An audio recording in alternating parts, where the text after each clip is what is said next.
how I would like to be remembered. I've always been a person that has strived to be a person of integrity. With Rod Loyola, you get what I say I'm going to do. I mean, like any human being, I have my faults. But at the end of the day, if I tell you I'm going to get something done, I get it done. I try to work hard. And most importantly, I treat everybody with dignity and respect. It doesn't matter who. Even people who perhaps may have a problem with me, I'll still treat them with dignity and respect. And I've learned to be a person that forgives rather than holds a grudge. And like that, I always strive to seek understanding and to understand others before they try to understand me. I think that as we go through life, we realize that there's a lot more that can be done when we work together and we work towards unity rather than standing firm on our own ideas. So I would like to be remembered as a person that had a broad perspective, that was willing to listen to people, that dedicated himself to building a better society. And specifically for Edmonton Ellerslie, I am not going to stop fighting for a new high school in Edmonton Ellerslie. So hopefully we get that high school built soon, and people remember all the hard work that was put into getting that high school built. Right. And I'm counting on people who are watching. If you live in Edmonton Ellerslie, please contact my office if you want to see a new high school built in South Edmonton. Excellent. And I must add there that even if you're not in Edmonton Ellerslie, you still can access Rod. Yes. That has always been the case. Yes. Hello, once again to Star Canada TV, and it's a very important program which gets aired in Canada, in India, especially in Punjab, and lots of parts even in the Ontario region where there's a high population, they also listen to it. I would say thousands of it, so we are going to take account soon. So we are very fortunate to have you here with us. And this point of time, we have a very challenging issue or a question which we will discuss with you on the comments about Kashmir. So I haven't been to that program, so I cannot give my first-hand experience. But there has been quite a bit of an uproar, to say the least. And there was a segment of which segment I can tell you that Indo-Canadian segment, I felt very sentimental about the comments, keeping in mind what was pointed to me, and you can correct me if I'm wrong. It was said that you're the only elected official, or I wouldn't say politician, only elected member who have spoken or you have commented on this issue, especially on the human rights issue, I believe, in Kashmir. So tell us more. It's not really a question answer, it's more of a conversation. And when this is aired to hundreds of people, they would know your comments, and if required, they can reach out to you again. Number one, I haven't been the only elected official to comment on the issue of Kashmir. I will leave the research to those who can do it, because I meant Alberta, in Alberta. In Alberta, I am not the only one. I will let other people do the research and find out who the others are. I think that it's very important that my comments not be taken out of context. And I feel like that they have been taken out of context.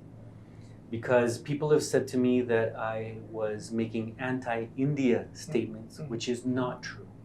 Completely, 100% not true. The comments that I made at a rally, I specifically even stated this is not about one country versus another country. As I was relating to you earlier, I'm a person who treats everybody with dignity and respect. the Universal Declaration of Human Rights specifically states that it's a human right for, number one, people to have freedom of expression, but also access to healthcare, access to water, to be able to provide for oneself is a human right. And the reality is, now I completely understand that what's happening in Kashmir is a result of a history that goes back all the way to partition. Absolutely. And even prior to that. Even prior to that. Yeah. The injustices of today will never justify the injustices of the past. That is something that we need to be clear on. It is in that light, in the light where people aren't getting access to human rights, and I'm not talking about, because people have come to me and said, oh, so do you support the terrorists? Of course not. How could I? That's not what this is about. Of course, that is stupid to ask. But over here, let me ask that you are not loyal. People know who you are. You cannot support terrorists. But would you be speaking also, against terrorism, the breeding ground of terrorism, which has resulted into so much of problem in Kashmir? Because if you are, with everyone, then if there is a rally tomorrow in favor of, in Kashmir and against the terror which is happening from against the border of Kashmir, will you be in that rally too and speak out? Well, because there's a rally being planned. No, there's a rally being planned that, as a result or as a reply to that. Yeah, no, I think that, I'll be honest with you. Yeah. I think that when I was invited to go to the rally and speak about human rights in Kashmir, I wasn't as informed on what the rally was really about. Yeah. I thought I was going to a human rights rally. Yeah. That's what I thought. I believe so, yeah. Because there were other representatives from human rights organizations that were also at that rally. Now, people have told me that the rally was an anti-India rally. My apologies go out to all those people because that was never my intention. Even in my statements that day at that rally, I said, this is not about one country versus another country. This is about people's access to human rights. I think that my big lesson from this whole thing is making sure to talk to as many people as possible about what's happening at a particular rally. I think that we can all learn. And I'm humble enough to understand that I too can learn from things that have gone on in the past. But one thing is absolutely certain, and that is that I will always stand up for human rights.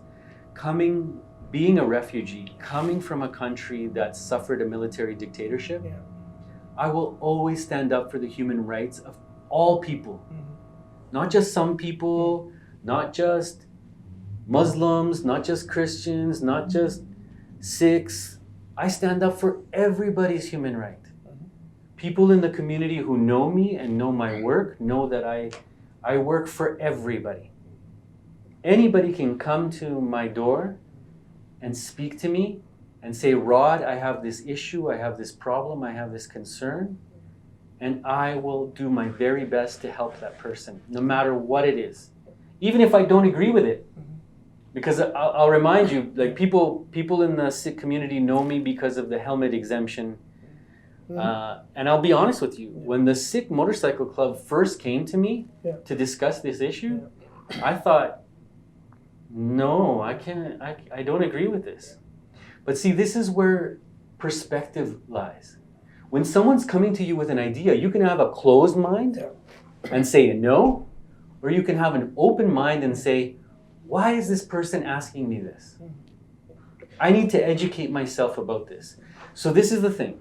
I think that when it comes to the issue of Kashmir, and when it comes to people, I'm not talking about terrorists, I'm not talking about governments, I'm not talking about self-interested politicians, I'm talking about the people on the ground. I'm talking about children.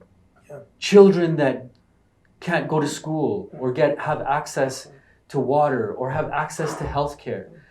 Those are the people that I'm talking about when I bring up issues But this of was the human whole rights. issue. I mean, abrogation of Article 370 was to completely integrate that region to India so that the children and the women and the people who are underprivileged, they get more access to government funds. Because as you know that the Kashmir was cordoned off in a way that no one can even invest there. And India is going through big opening up of the economy. But Kashmir was not touched in terms of development. This was the whole issue about it. And in order to implement such a measure, there were for some time, there were certain restrictions for sure.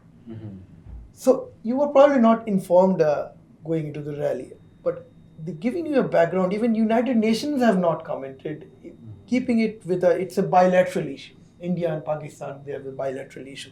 So what people have really felt bad, and you said there were others, so if you do not want to name, that's fine. But what the perception was, you were the only elected official who was standing on other side of the camp and not here. Would you be standing here as well to show? Because there's a rally planned, as I said. As I stated, I will always stand with all people on issues. If they come to me and they request my help, I will always help them.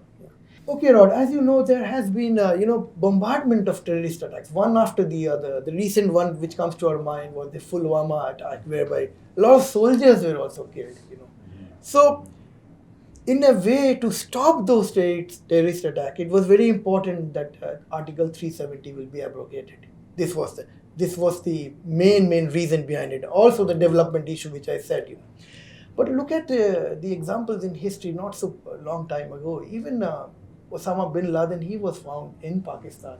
There was some kind of state-sponsored terrorism which has happened for years and years and years. We are hopeful that with Oxford-educated Imran Khan coming into power, it will improve. Yes, he has started showing some signs.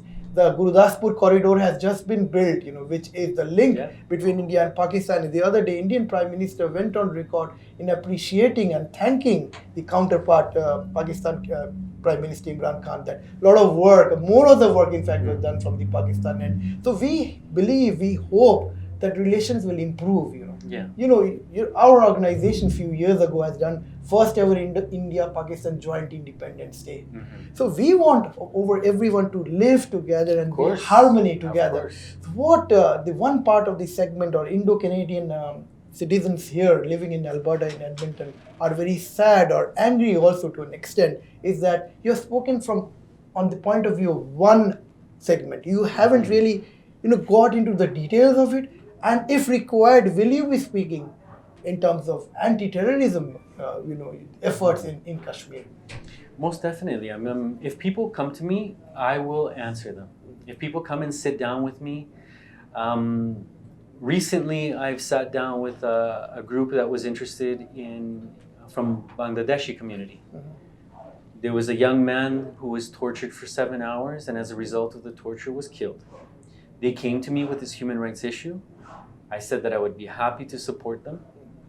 Like that, if people from the community come and talk to me, I will most definitely support them. That's what my job is. So we are talking specific, very specific. We know what Loyola is. You have got a track record of 4 years. So many of us. 5 now. Yeah, very good. So what you do and what you will, it is fine. We are talking about, at this point of time, we are pinpointing only on one issue, which possibly could have been an aberration. That as you right now said, that you were probably not briefed enough going into that rally.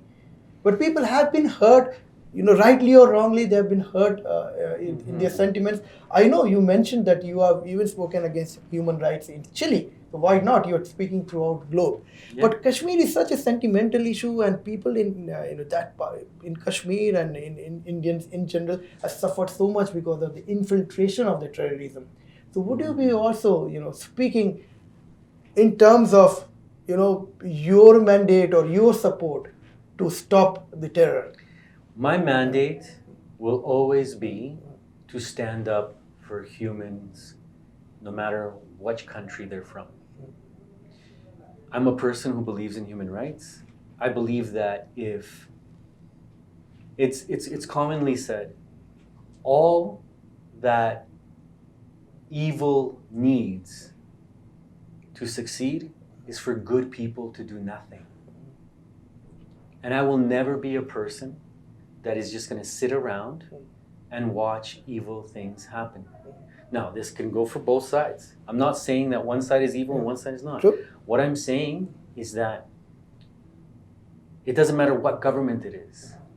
What ends up happening is that in a lot of cases, there are political players vying for power,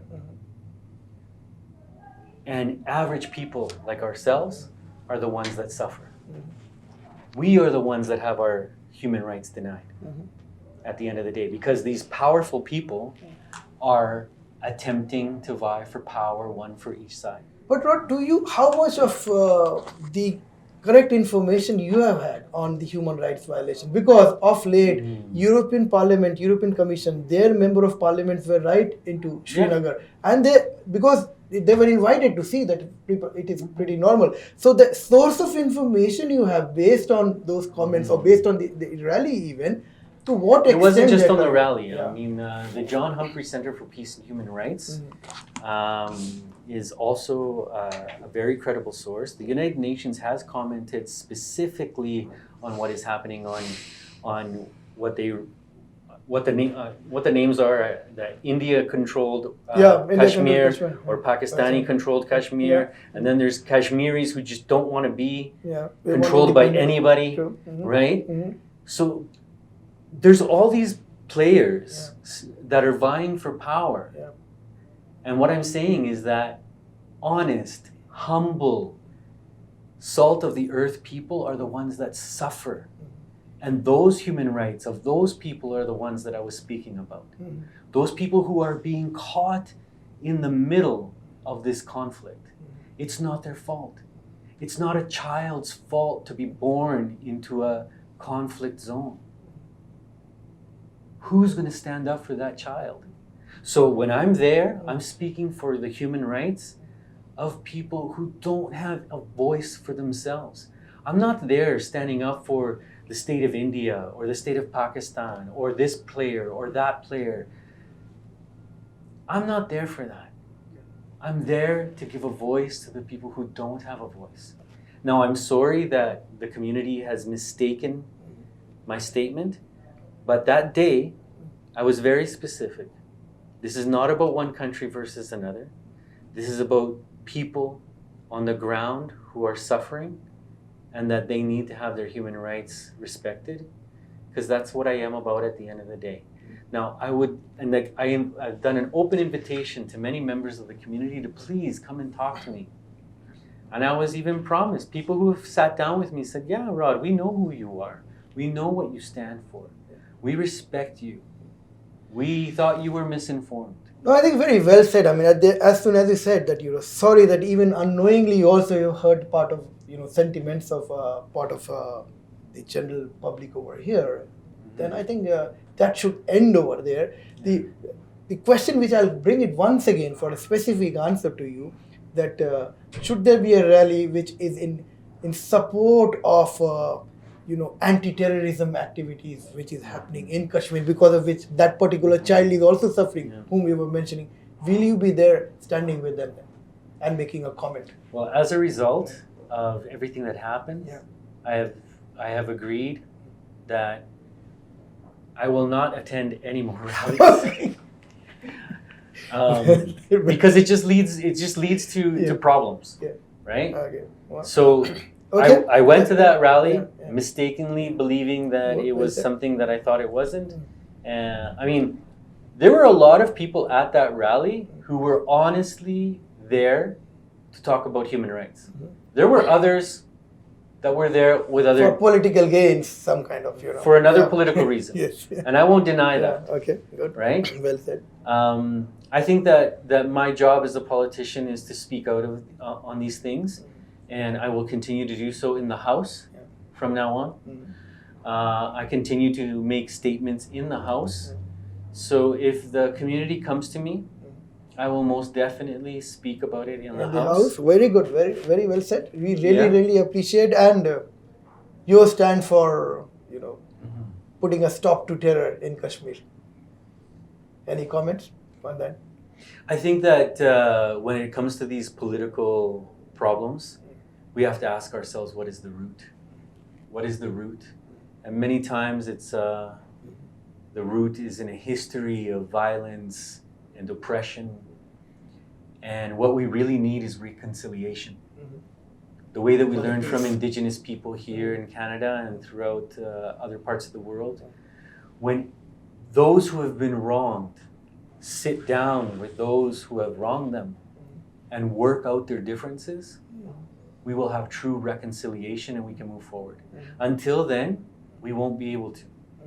So my recommendation, and what I will continue to fight for, as best as I can, is to help out with that reconciliation process, as is to the extent of my responsibility as an elected official here. My interest is making sure that people here in Alberta see each other as people first, rather than seeing each other as I'm Pakistani, I'm Indian, I'm Chilean, I'm Canadian, I'm this.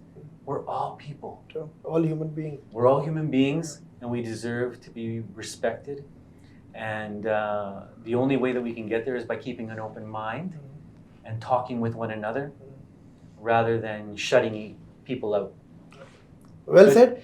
Just as a concluding note, over here, a friend, Rod Loyola, who has always been a friend, he said he is not going to attend any more rallies. But on a serious note, any constituent or any group of people, if you want Rod to raise a question during the question hour, even which is in terms of Kashmir, human rights in Kashmir, and what are the effects now of this present scenario, how we are moving forward in India, feel free to go to Rod. He will certainly put it in his agenda and ask that question in favor of humanity. And like all of us, Rod wants complete peace in Kashmir and all over the world. So hopefully, here it absolves. And once again, the doors are open for Rod for any further questions. Thank you, viewers, for Start Canada TV. This is Indranil Chaudhary signing off.